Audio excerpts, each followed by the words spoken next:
یعنی اب تو ایام ازا ختم ہونے والے ہیں. کتنی مرتبہ تم نے سنا کہ یہ تعزیے میں کیا رکھا ہے؟ بھائی سنا یا نہیں سنا؟ بھائی سننا، توجہ رکھنا. یہ حسین کے تعزیے میں رکھا کیا ہے؟ بھائی تھوڑی سی لکڑی ہے، اس کے اوپر کاغذ چپکا دیا ہے، تھوڑے سے قمقمے لگا دیے. وہ ہے کیا اس میں؟ سنا ہے اعتراض؟ اچھا کہنے لگے عباس کے علم میں کیا رکھا ہے؟ ایک دھات کا پنجہ ہے، ایک لکڑی ہے، ایک کپڑا ہے. بھائی اور کیا رکھا ہے؟ بھائی یہی ہے نا. اچھا کہنے لگے نبی کے جھنڈے میں کیا رکھا ہے؟ نبی کے جھنڈے میں کیا ہے؟ ایک لکڑی اور ایک سبز رنگ کا کپڑا. بھئی ہے کیا؟ ہم نے کہا نہیں، نہ کہو، یہ نہ کہو.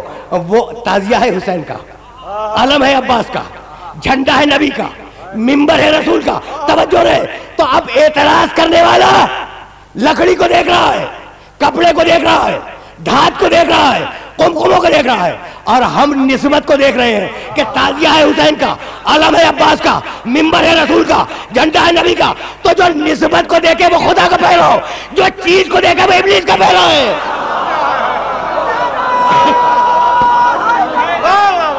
نعرہ حیدری.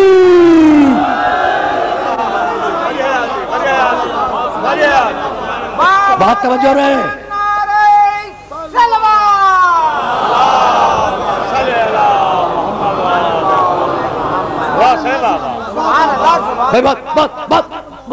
بہت توجہ رکھنا. دیکھیں اسی مرحلے سے مجھے فکر کو آگے لے کے جانا ہے. تو یہ قصہ آدم و ابلیس، یہ قصہ آدم و ابلیس اس لیے دہرایا گیا کہ تمہارے لیے سبق ہے.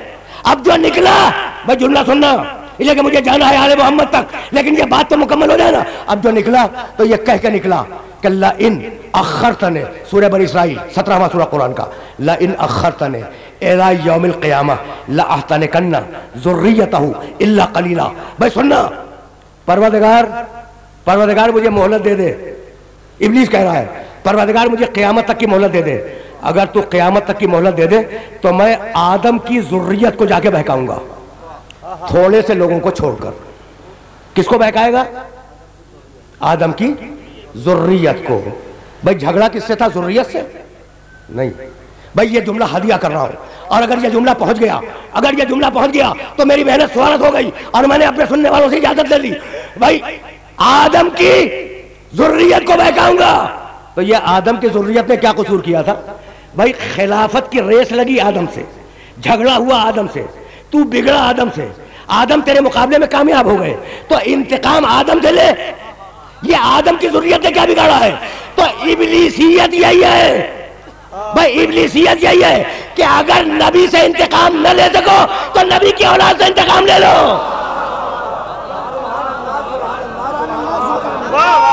بہت توجہ.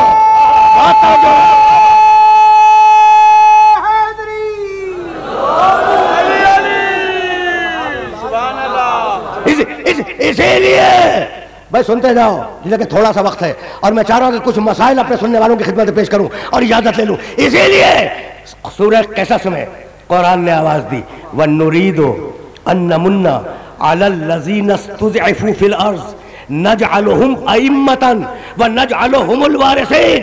جنہیں تم نے کمزور بنایا ہے، اللہ کہہ رہا ہے جنہیں تم نے کمزور بنایا ہے، ہم نے طے کیا ہے کہ انہی کو امام بنائیں گے، انہی کو وارث بنائیں گے. یعنی عجیب مرحلے پہ میں لے آیا اپنے سننے والوں کو.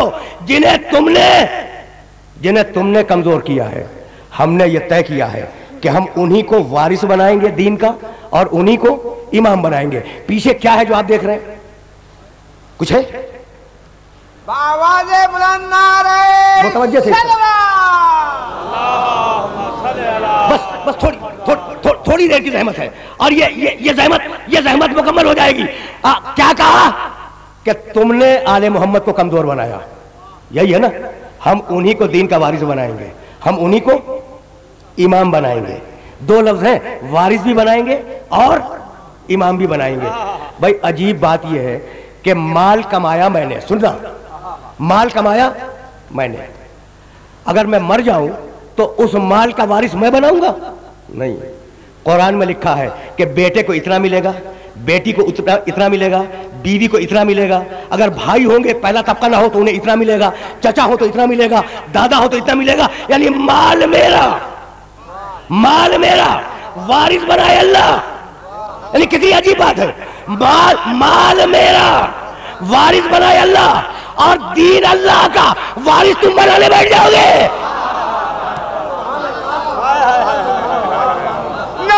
عجیب ہے, عجیب عجیب عجیب عجیب مرحلہ فکر بھائی, عجیب مرحلہ فکر ہے. تو نریدو ان نمنا علی الذین استضعفوا فی الارض. بھائی میں بہت قریب ہو گیا ہوں اور اب بہت زیادہ زحمت سماعت نہیں دوں گا, لیکن یہ جملہ مکمل ہو جائے. ہم نے طے کیا ہے کہ جنہیں تم مظلوم بناؤ گے, جنہیں تم کمزور بناؤ گے, ہم انہی کو دین کا وارث بنائیں گے, انہی کو امام بنائیں گے. تمہارا کوئی امام مظلومیت سے باہر رہا؟ ہر امام مظلوم. سننا, ہر امام مظلوم, ہر امام کمزور.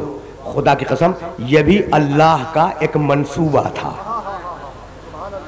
دیکھو میں ایک سوال کرنا چاہ رہا ہوں, یہ اللہ نے اپنا گھر کہاں بنایا؟ مکے میں. مکہ جب معلوم ہے کیسی جگہ ہے؟ فی واد غیر ذی زرع, پودا نہیں اگتا, نہ بارش ہو نہ پودا اگے نہ موسم اچھا, چاروں طرف ریگستان, آندھیوں کے بگولے, اور وہاں اللہ نے اپنا گھر بنایا. کیا سوئٹزرلینڈ میں اللہ اپنا گھر نہیں بنا سکتا تھا؟ ایک سوال ہے کہ کیا خانہ کعبہ سوئٹزرلینڈ میں نہیں بن سکتا تھا؟ بن سکتا تھا نا. موسم بھی اچھا ہے, پہاڑی علاقہ ہے, لوگ بھی اچھے ہیں, پروردگار وہاں گھر بنا دے. یہ چٹیل ریگستان میں جہاں پودا بھی نہیں اگتا وہاں گھر بنا دیا. اچھا اگر سوئٹزرلینڈ بہت دور ہے تو سوات کی وادیوں میں بنا دے, ہے نا, حج کرنے میں بھی آسانی رہے گی. توجہ رکھنا. لیکن کچھ کہنا چاہ رہا ہوں میں, اور اگر یہ بات پہنچ گئی تو آل محمد کی مظلومیت سمجھ میں آ جائے گی. تو پروردگار تو نے خانہ کعبہ کو سوئٹزرلینڈ میں کیوں نہیں بنایا, سوات میں کیوں نہیں بنایا, یہ جنگل بیابان میں چٹیل میدان میں خانہ کعبہ کو کیوں بنا دیا؟ تو اگر خانہ کعبہ سوات میں ہوتا تو یہ پتہ نہ چلتا کہ کون پکنک منانے گیا, کون حج کرنے گیا.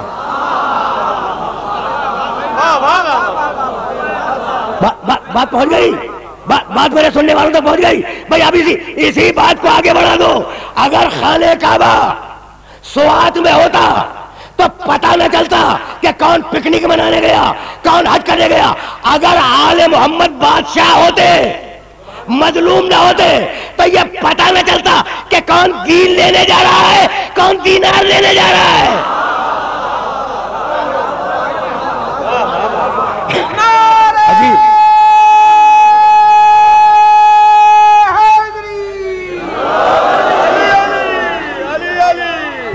بس میں نے زحمت دی اور اب فکر سمٹ رہی ہے. دو چار آیتوں کی سماعت کی زحمت ہے, اور اب میں اپنے سننے والوں سے اجازت لے لوں گا. وَنُرِيدُ أَن نَّمُنَّ عَلَى الَّذِينَ اسْتُضْعِفُوا فِي الْأَرْضِ نَجْعَلُهُمْ أَئِمَّةً وَنَجْعَلُهُمُ الْوَارِثِينَ. جنہیں امام بنائیں گے وہی وارث ہوں گے, جنہیں وارث بنائیں گے وہی امام ہوں گے. جہاں امامت ہے وہاں وراثت ہے, جہاں وراثت ہے وہاں امامت ہے. بھائی توجہ ہاتھ بدول ہے نا, جہاں وراثت ہوگی وہی امامت ہوگی, اور جہاں امامت ہوگی وہی وراثت ہوگی. تو اب کچھ سمجھ میں آیا کہ رسول کی وراثت سے انکار کیوں ہوا تھا؟ کچھ سمجھ میں آیا؟ بھائی جہاں امامت ہے وہی وراثت ہے, جہاں وراثت ہے وہی امامت ہے. تو وراثت رسول سے انکار اسی لیے ہوا تھا کہ امامت علی تسلیم نہ کرنی پڑے. بھائی بہت توجہ رکھنا. لیکن میں آ گیا اس مرحلے پر جس مرحلے پر آج بات کو مکمل ہو جانا ہے. وراثت رسول سے اسی لیے انکار کیا گیا کہ علی کی امامت تسلیم نہ کرنی پڑے. لیکن میں کیا کروں بھائی بہت توجہ ہے کہ علی کے کندھے پہ ہاتھ رکھ کر میرے نبی نے آواز دی, یا علی انت امام المتقین. علی تو متقین کا امام ہے. بھائی سنتے جانا, یا علی انت امیر المومنین, علی تو مومنوں کا امیر ہے. یا علی انت قسیم الجنت والنار, علی تو جنت اور جہنم کا تقسیم کرنے والا ہے. بس اس مرحلے پر اپنے سارے سننے والوں کو روک رہا ہوں کہ جنت ملے گی خدا کی اطاعت میں. ایسا ہی ہے نہیں, خدا اور رسول دونوں کی اطاعت میں. آیت یہی تو پڑھی تھی میں نے, اور اب میں گفتگو کو مکمل کر رہا ہوں. جنت بنائی اللہ نے, دے گا محمد کی اطاعت میں, بٹوائے گا علی سے. بھئی یہی ہے نا بھئی, اتنی سی بات ہے نا. اب سنتے جاؤ اس لیے کہ اب میں تلخیص کر رہا ہوں. جنت بنائی اللہ نے, دے گا محمد کی اطاعت میں. تقسیم کروائے گا علی سے. مالک جنت تو نے بنائی ہے تو خود بانٹ دے. بھائی سننا, مالک جنت تو نے بنائی ہے نا تو خود بانٹ دے. کہا نہیں, میں اگر بانٹوں گا تو ساری دنیا کے لوگ میری جان کو آ جائیں گے. کوئی کہے گا اللہ مجھے دے دے, کوئی کہے گا گاڈ جنت مجھے دے دے, کوئی کہے گا رام جنت مجھے دے دے, کوئی کہے گا خدا جنت مجھے دے دے, اور سب کو جنت دینی نہیں ہے. بات پہنچ گئی میرے محترم سننے والوں تک؟ تو بس اب گفتگو تمام ہونے والی ہے. تو مالک, بھائی سننا آخری جملے, مالک جنت خود بانٹ دے. کہا نہیں, ساری دنیا کے لوگ میری جان کو آ جائیں گے. ہندو کہے گا پرمیشور مجھے دے دے, عیسائی کہے گا گاڈ مجھے دے دے, پارسی کہے گا خدا مجھے دے دے, مسلمان کہے گا اللہ مجھے دے دے, اور دینی سب کو نہیں ہے. اچھا تو ایسا کر, مالک محمد سے بٹوا دے, ہے نا, محمد سے بٹوا دے. کہا نہیں, اگر محمد سے بٹواؤں گا تو 72 کے 72 فرقے جان کو آ جائیں گے. سب دامن تھام لیں گے کہ یا رسول اللہ مجھے دے دیجئے, یا رسول اللہ مجھے جنت دے دیجئے, یا رسول اللہ مجھے جنت دے دیجئے, اور سب کو دینی نہیں ہے. تو اب اس لیے ایسے سے بٹواؤں گا کہ جہاں مشرک تو مشرک ہے, منافق بھی اندر داخل نہ ہو سکے.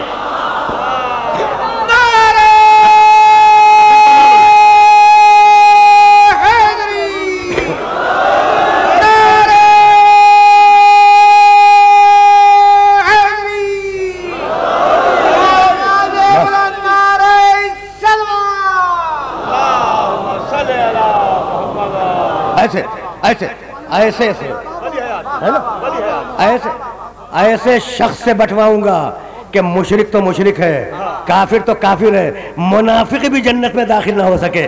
یا علی انت قسیم الجنت والنار.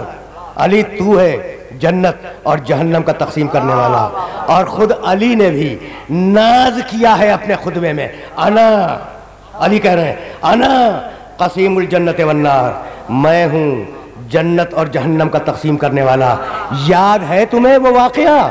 بس میری تقریر تمام ہو رہی ہے.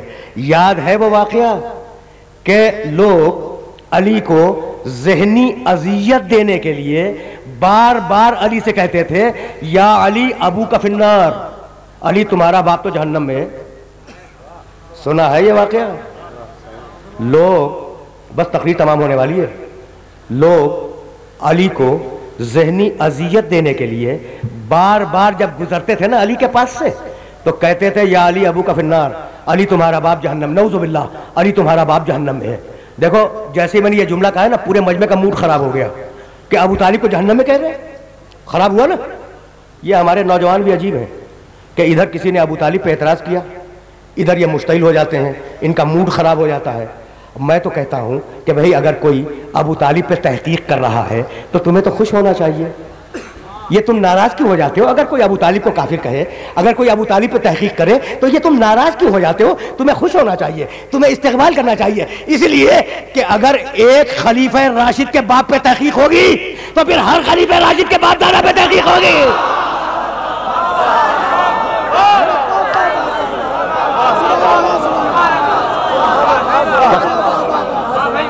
تقریر تمام ہو گئی, بس تقریر تمام ہو گئی. اب اس سے زیادہ زحمت نہیں دوں گا. سمجھ میں آ گئی بات؟ بھائی ناراض کیوں ہوتے ہو؟ ناراض کیوں ہوتے ہو؟ اگر ایک خلیفہ راشد کے باپ پہ تحقیق ہو رہی ہے تو ہر ایک کے باپ دادا پہ تحقیق ہوگی, اور علمی تحقیق ہوگی. تو اب سنو, دنیا علی کو اذیت دینا چاہتی تھی, یا علی ابو کا فی النار. بھائی سننا آخری جملے, یا علی ابو کا فی النار, علی تمہارا باپ تو جہنم میں. بھائی مجھے بتاؤ, خدا کے لیے مجھے بتاؤ کہ جنت اور جہنم تو قیامت کے بعد تقسیم ہوں گے نا. کتنی جلدی ہے مسلمانوں کو ابو طالب کو جہنم میں پہنچانے کی, دیکھ رہے ہو نا. بھائی تو بعد میں ہوگا کام, قیامت کے بعد ہوگا. ابھی کہہ رہے ہیں علی کی زندگی میں کہہ رہے ہیں یا علی ابو کا فی النار, علی تمہارا باپ تو جہنم میں. علی نے اس کان سے سنا, اس کان سے اڑا دیا. کسی اور نے کہا یا علی ابو کا فی النار, علی تمہارا باپ تو جہنم میں. سنا, سن کے اس کا نوٹس نہیں لیا, درگزر کیا. ایک دن کوئی اہم آدمی سامنے آ گیا, بس میری تقریر تمام ہو گئی. خدا کی قسم میں نے بات مکمل کر دی. کوئی بڑا اہم آدمی سامنے آیا اور اس کے منہ سے نکل گیا یا علی ابو کا فی النار, علی تمہارا باپ تو جہنم میں. اب یہ کیسے ممکن تھا کہ آدمی ہے اہم اسے جواب نہ دے؟ ہاتھ میں کدال تھی, کدال رکھ دی اور مسکرا کے کہنے لگے انا قسیم الجنت والنار. بس سننا علی کا جملہ, انا قسیم الجنت والنار وابی فی النار.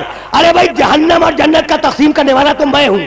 کیا کہا کیا جنت و جہنم کا تقسیم کرنے والا میں ہوں.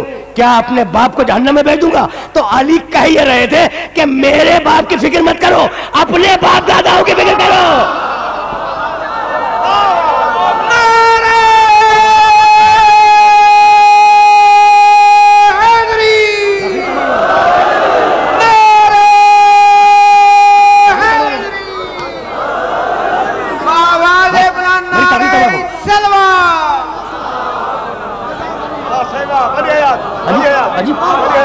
عجیب مرحلہ فکر ہے نا, عجیب مرحلہ فکر ہے نا. تو بس اس مرحلے پر آج میں بات کو روک رہا ہوں اور انشاءاللہ پھر کبھی صحیح تقریر تمام ہوئی.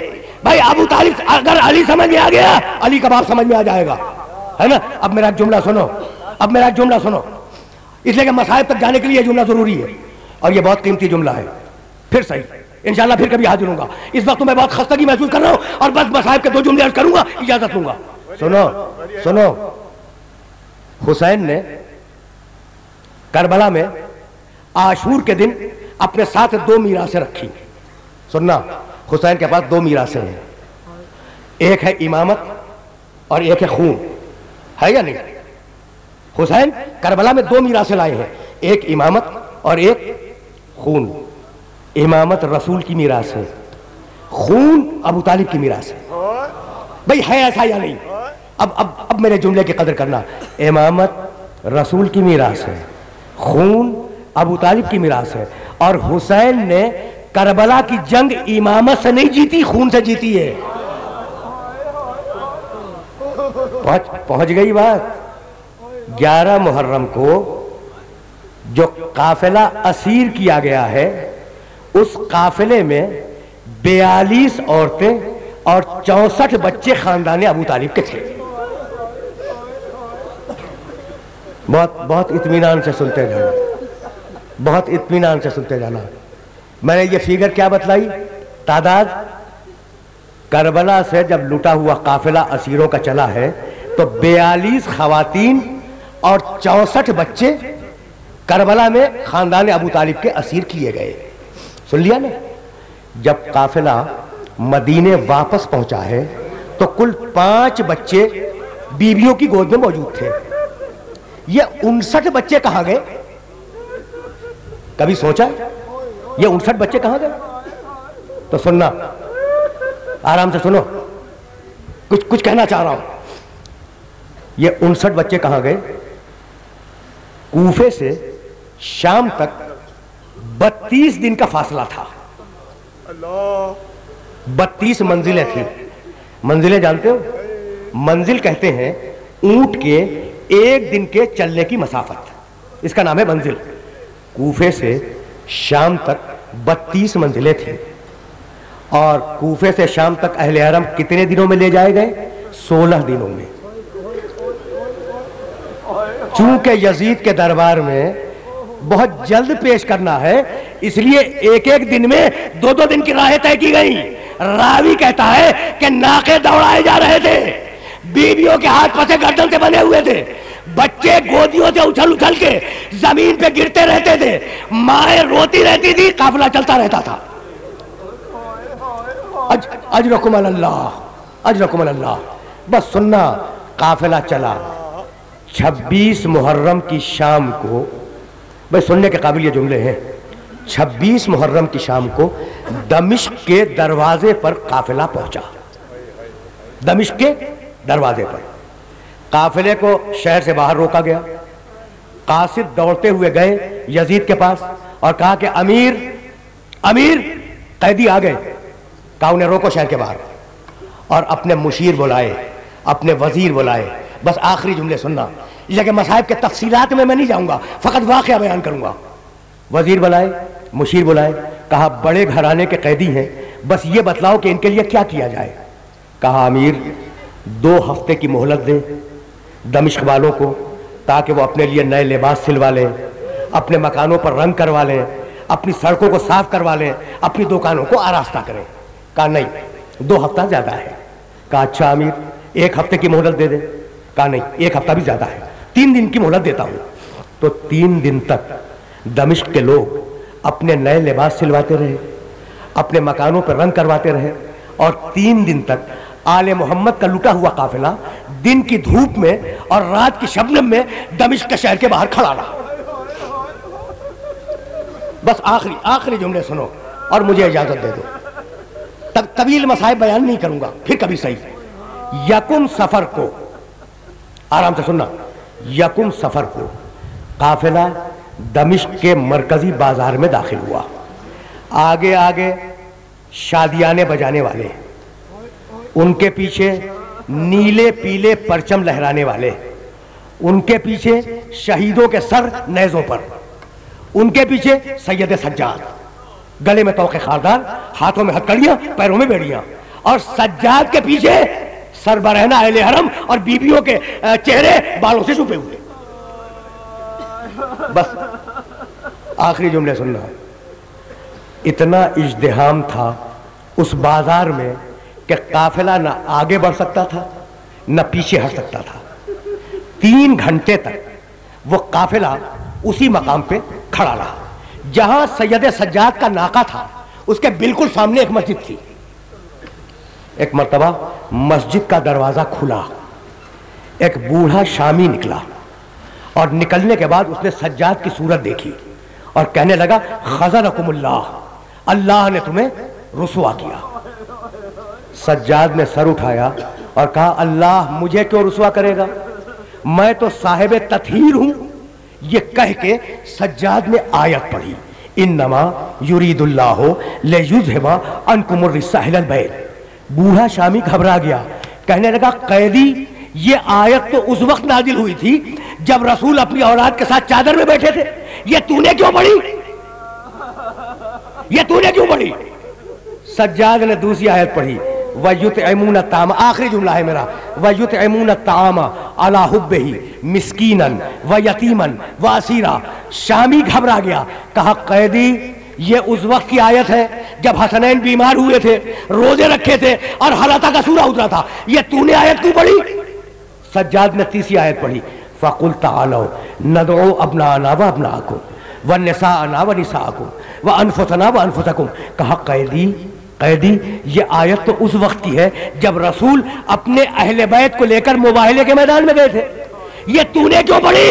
تو ایک مرتبہ سجاد کی آنکھوں میں آنسو آ گئے، کہنے لگے وہ اہل بیت ہم ہی تو ہیں۔ آخری جملہ سننا، وہ اہل بیت ہم ہی تو ہیں۔ بوڑھا شامی گھبرا گیا، کہنے لگا ذرا قسم تو کھاؤ، ذرا قسم تو کھاؤ کہ تم اہل بیت ہو۔ سجاد نے قسم کھائی واللہ نحن آل محمد، خدا کی قسم ہم آل محمد ہیں، ہم آل محمد ہیں۔ شامی رونے لگا، کہا مولا میں آپ کو پہچان گیا، آپ میرے حسین کے بیٹے سجاد ہیں نا؟ بس آخری جملہ سنو مجھے اجازت دے دو، مولا میں آپ کو پہچان گیا، آپ میرے شہزادے حسین کے بیٹے سید سجاد ہیں نا؟ سجاد نے رو کے کہا کہ ہاں میں سید سجاد ہوں۔ کہا مولا بس ایک بات اور بتا دے، یہ آپ کے اونٹ کے پیچھے یہ سربراہنا بیبیاں کون ہے؟ ایک مرتبہ سجاد نے چیخ ماری، کہا ارے کیا پوچھتا ہے، یہ محمد کی نواسیاں ہیں، یہ علی کی بیٹیاں ہیں، یہ فاطمہ زہرا کی بیٹیاں ہیں۔